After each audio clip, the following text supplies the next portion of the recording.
खुडिया खास में 24 घंटे किसान भाइयों के लिए हाजिर हूँ। इन ख्यालात का इजहार पाकिस्तान किसान इत्तेहाद के जिलाई सदर चौधरी तबस्सुम परवेज भुल्लर ने एक कार्नर मीटिंग में किया। तफसीलात के मुताबिक चौधरी तबस्सुम परवेज भुल्लर ने एक कार्नर मीटिंग से खिताब करते हुए कहा कि बिजली के बिलों में टैक्सेस के मद में सैकड़ों किसानों का माशी कत्ल करने पर हम हुकूमत के इस रवैये की पुरजोर मजम्मत करते हैं।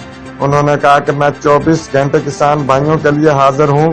मीटिंग की मेजबानी सिटी सदर पाकिस्तान किसान इत्तेहाद शेख शबीर अहमद ने की। इस मौका पर सैकड़ों किसानों ने शिरकत की।